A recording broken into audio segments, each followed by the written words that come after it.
So we're continuing on with Superman Silver Age Dailies and the Superman of the Future Part 2. Look, the future Superman forgot that air friction would heat up the boulder just like a meteor. It's disintegrated into dust before striking the bomb. Next moment, the ship was wrecked, just as recorded in the history books of the future. Even the Ultra Superman can't outwit fate. No matter what I plan, fate has a way of making destiny come true. I'll never be able to prevent the fourth disaster, which is the worst, from happening. The Ultra Superman failed twice in his attempts to change the path of destiny. Here he comes now. Maybe it's just a series of coincidences that I wasn't able to prevent those disasters. The third catastrophe is supposed to destroy an undersea dome that was built by a movie company. Let's see if I can prevent that one. Good luck. Judging from your poor showing so far, you'll need it. Later, by arrangement with the Navy, you will take our press party down, Captain Saunders, to where Magno Movies recently constructed an undersea dome for a science fiction film they're making. Soon on the sea bottom, the movie will show how the people of Atlantis built a dome to protect their island when it sank beneath the oceans ages ago. There are no actors in the dome now. The filming won't start until tomorrow. I wonder what type of menace will threaten the dome. I'm ready to cope with whatever disaster may menace the undersea domed city. So far, the future Superman has done a terrific job of messing up every attempt to stave off the disasters he predicted. I wonder what type of peril will threaten the domed city. What is it, Miss Lane? Now I know the nature of the menace. You know what threatens to destroy the domed city? Yes, a giant whale. It's going to smash into the dome. This is a job for the future Superman. The whale is about to smash into the domed city. Wait, the future Superman just flashed in and forced the whale to turn in time. Hooray, Superman succeeded this time. For once he managed to change history. And oops, the big waves made by the whale just reached us rocking the sub. But has the future Superman really succeeded?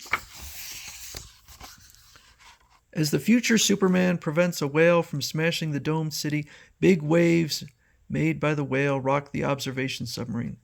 Oh, the lurching of the sub made me lose my balance. Look out, Miss Lane, you're bumping into the button that fires our torpedoes. Next minute, are they really just locked and loaded? Uh-oh, there goes a torpedo straight at the dome. Superman doesn't see it. He's busy making sure the whale leaves. Oh no, the torpedo accidentally released by me when I stumbled against the firing button is heading towards the dome. And Superman is so busy getting the whale to leave, he doesn't see the torpedo.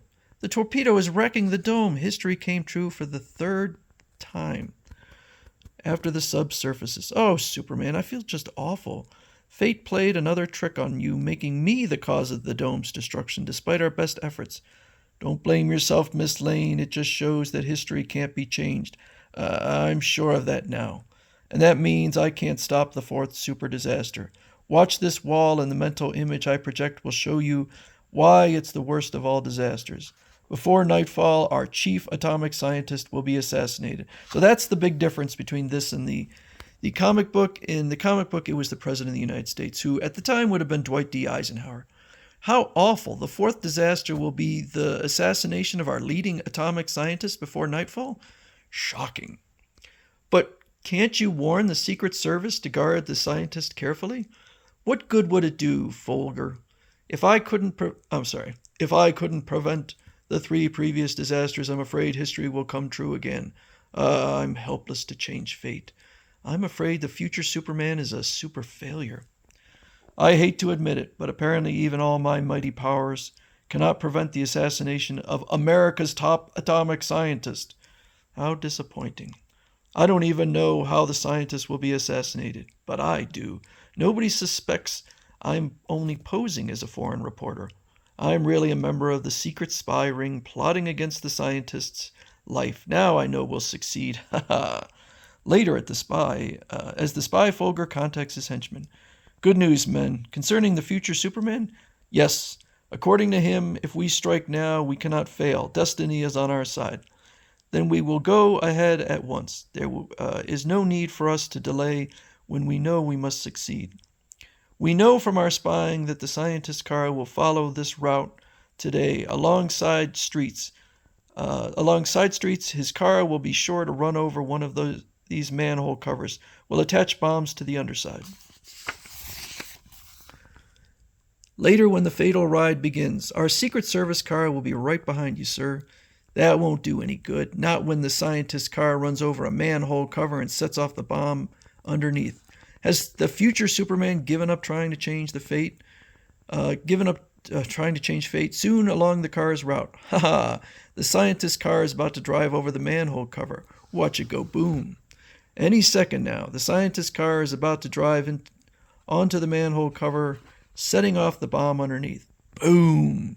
We assassinated America's leading atomic scientist. Ha ha! Success! We've assassinated America's ace atomic scientist. Wait, someone is stepping out of the wreck alive. Oh no! Oh! The future Superman at your service, you rotten crumbs. More surprises are ahead. No wonder the scientist survived the blast. He was really the future Superman in disguise. This will do nicely. No use. No one can outrun Superman. Yeah, he is pretty horrifying. I stretch the tire apart, lower it towards them, and then allow it to snap tight around them, neatly imprisoning the wretches. I think that would kill them. You disguised yourself as the scientist and took his place in the car before we blasted it. Yes, Folger, or Agent X3, my chauffeur was only a dummy, and the car under remote control. And as Secret Service men close in on the three plotters. But if you couldn't change history 3 times, how could you do it the 4th time? For a very simple reason. Watch. Surprise! Your bulging dome-shaped head is a fake. Yes, the future Superman never existed, Folger. The blast tore the plastic long-fingered gloves I wore, and as you see, the bulge in my head was false. You tricked us. You're the 1960 Superman. Correct. The Secret Service heard rumors you were the head of the spy plot to assassinate the top atomic scientist. They asked my help to smoke you out, and we arranged a hoax starting with Professor Wright. Get it, Professor? I'll show up in your fake time cabinet as the phony future Superman. This gamma ray will make you seem to materialize, but you'll really flash through a trapdoor under the cabinet. So you faked your disappearance in the phony time travel cabinet, but how did you mentally cause pictures of future events to flash onto a wall? It was just another gimmick, and Professor Wright was just as surprised to learn of it as you are now. Hidden within my false bulging head mask is a tiny twin-beamed movie projector. It will seem to project my mind images showing the 3 false disasters as planned. I arranged the first phony disaster with the cooperation of the Bay Bridge police. I'll whirl at super speed and create the twister that will threaten your bridge. Go ahead, Superman, it's for a good cause. I also planned how to make the earthquake later. My X-ray vision shows an underground land fault or sliding rock layers near the bridge. When I jam down the super windmill pole, an earthquake will wreck the bridge. I'll rebuild it later. So you arranged the first phony disaster, but what about the second disaster? Also faked. The Navy arranged the bombing mistake for me. I understand, sir. I'm to purposely drop the bomb at the dredging ship. The crew will be secretly evacuated, so no lives will be lost. And fake kryptonite was planted in the sea bottom scoop so that I would have an excuse to make my planned error with the boulder. Folger the spy is aboard the press plane watching me. He'll see me fail to change history, which never really happened. You faked 2 disasters, but what about the third? I made secret preparations to wreck the undersea dome with the movie company's permission.